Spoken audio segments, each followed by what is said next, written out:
Hey, you. Yeah, you. It's the one that just spent $7 on a coffee that somehow made you feel more tired even after you drank the coffee. It's probably all the sugar in there. Anyway, we need to talk about your financial decisions. And before you get all defensive, just know I'm not here to judge. I'm here to help, but also judge a little bit. Welcome back to another episode of Let's Not Be Financially Reckless, where I give you painfully obvious money advice in a way that won't make you want to fall asleep. Today, we're covering how to make better decisions with your money so you can stop wondering why your bank account looks like it just went through a divorce. Step number 1, spend less than you make. Groundbreaking, I know. This is a revolutionary concept, but hear me out. If you consistently spend more than you earn, like some kind of next level evil Zelda, you've nabbed the key to unlock hard mode, aka financial ruin. Look, I get it. That new gadget, the sale at your favorite store, that investment in limited edition collectible sneakers you're gonna totally resell for profit. Yeah, no. If you're constantly treating yourself like a king, but your bank account is looking a little skinny, maybe it's time for an intervention, you know? Speaking of interventions, why don't you go ahead and hit the like button before I start getting concerned about your commitment to good financial advice? Just saying. Number 2, emergency funds, because life happens and it's expensive. If your emergency fund is just a maxed out credit card and some prayer beads, we have a problem. Yeah. Life is unpredictable, and if you don't believe me, just check your car's engine light. It's been on since like 2023, hasn't it?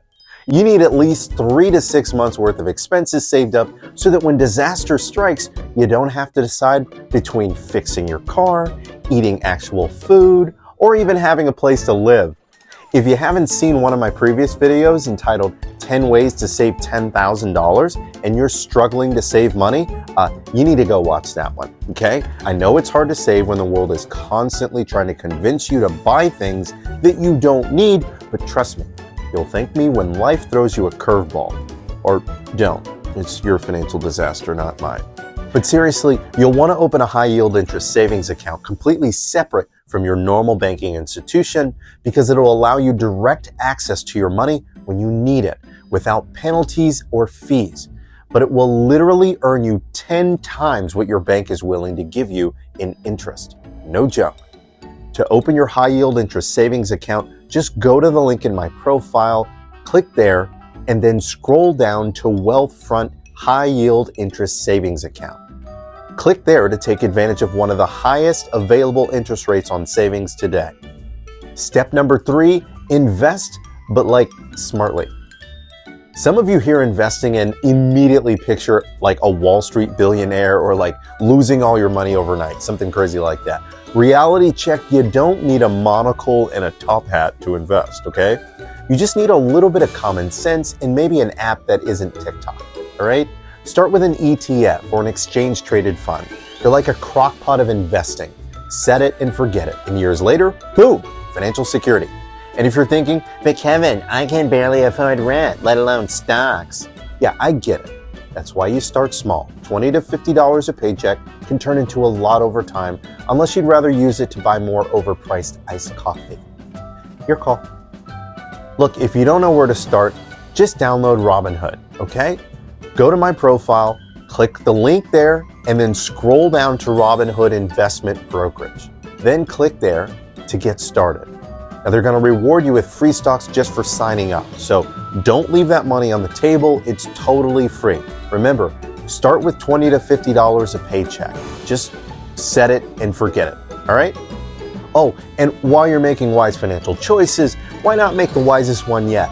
Follow me for more money-saving tips. Go on. I'll wait. All right, step number 4, avoid debt like it's a pyramid scheme, because sometimes it actually is. Not all debt is bad, but some of you are out here treating credit cards like free money. Instead of high interest nightmares, they actually are. If you're carrying a balance every month, congratulations, you just signed up for a subscription service where you give banks free money.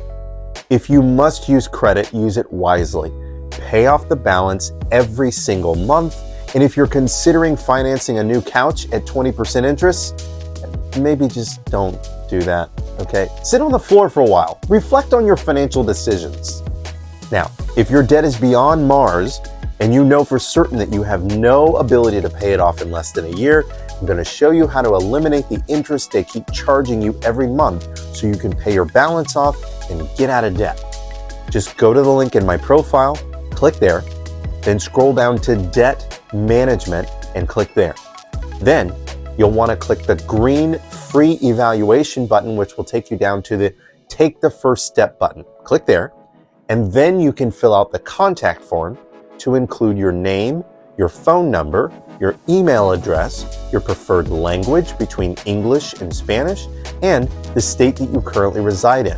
Also, how much unsecured debt you currently have outstanding. Now that's going to give us enough information for one of our advisors to begin the process of determining whether we can eliminate your interest altogether and basically help you pay off your debts much faster. Step number 5, have a budget, okay? Yes, even if you don't think you need one. Some of you are out here vibing through life with no idea where your money's going, and sure, that's fun until your card gets declined at the grocery store. Budgeting isn't about restrictions, okay? It's about telling your money where to go before it just magically disappears. There are plenty of apps that can help you track your spending. There's old school spreadsheets, whatever it is you got to do. Either way, if you don't know where your money's going, I can promise you it's not going anywhere good. In fact, if you haven't seen one of my previous videos on budgeting entitled The Importance of Living Below Your Means, yeah, I would highly recommend watching that one as well. I go through a deep dive in that video and I provide an example of a person's paycheck and how it's broken down. It's a great way to get started and will provide guidance on how to get serious about your financial future. Look, at the end of the day, financial success isn't about making huge sacrifices. It's about making small, consistent, smart choices that add up over time. So let's make a deal. You start implementing even one of these tips, and I'll keep showing up to give you more ways to avoid financial disaster. And in the meantime, hit that like button, follow me for more, and maybe, just maybe, consider skipping that $7 coffee tomorrow.